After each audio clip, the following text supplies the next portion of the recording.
Hello, welcome to part two. In this part, we're going to talk about some basic ideas about like multi-agent and like core concept that we should understand about multi-agent, why multi-agent is important, why everyone talk about it. So let's go. So everyone talks about multi-agent. What is that?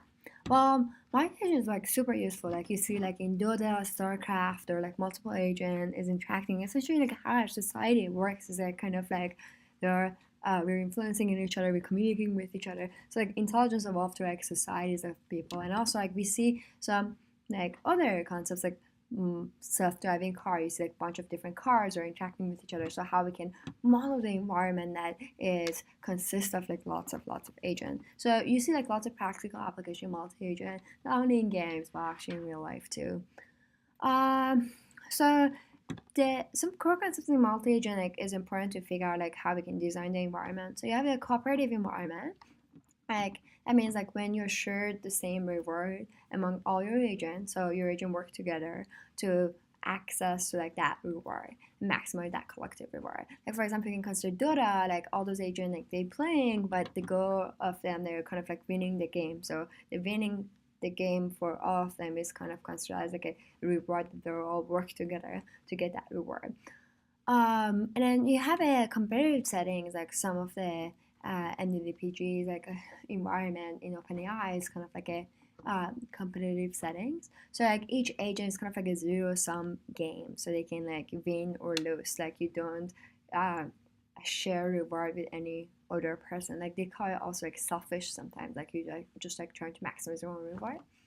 And you have kind of like some game scenario that is mixture of both. Like for example, stack hunt is an example of um like when you can like decide to cooperate with other agent versus compete with them. So it's like a model of your environment is like more dynamic, so you can cooperate or compete. There's like a lot more to in that, but we're not going to detail. But it's as important for you to kind of understand those concepts when we're going to like describe when we are like trying to like implement algorithms. Also, we have partial observable and full observable. I think I briefly talked about that, but there are like some other important properties and worth considering when you have partial observable. So you can consider partially observable when you're playing cards. Like if you don't see what is your other agent have, so you should kind of like record those like observation that you had, like prior observation that you had to kind of like figure out what is next steps I can play. So for partial observer settings, like we usually require to have memory because we need to like store like what's going on in the game in order for me to like play the perfect card.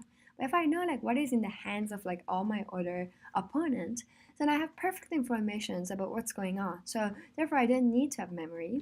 So it's really important for you to understand like in fully observable settings, we usually don't need to have like memory, but in partial observer settings, you kind of want to like record the prior past observations for either for yourself or like for other agents. So that's like a main distinction between partial and like fully observable setting. Also, the other concept is important to understand in multi-agent is joint action observation versus independent action observation. So imagine your professor tell you like you should write a paper, like 50-page paper consists of like five different topics, and there are five students in the classroom that they need to write that paper, and you have only 2 hours. Like one thing you can do is that all of you like come together and like read like getting in the consensus for like every piece of sentence that you like reading about like some particular topics and kind of agree that we're gonna like writing this sentence and kind of like doing this researching the same thing. That probably impossible because take like long time and you have time constraint here, so it's not really efficient like everyone just like read the same thing and like trying to figure out the same like ideas and come to consensus all the time. Instead, you can have your own observation, which means that you can read your own topic and write like 10 page of the paper, kind of like you can consider as like division of labor in a sense. And you write that, and then at the end, like each of the students, they write like 10 page about different topics and then pull them together and like they can finish it essentially in like 2 hours.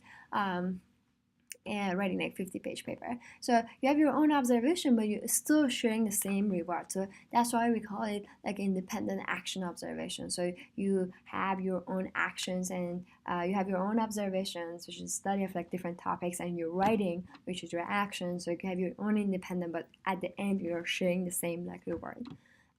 That's also is important for you to understand when we going later describe the properties of our environment.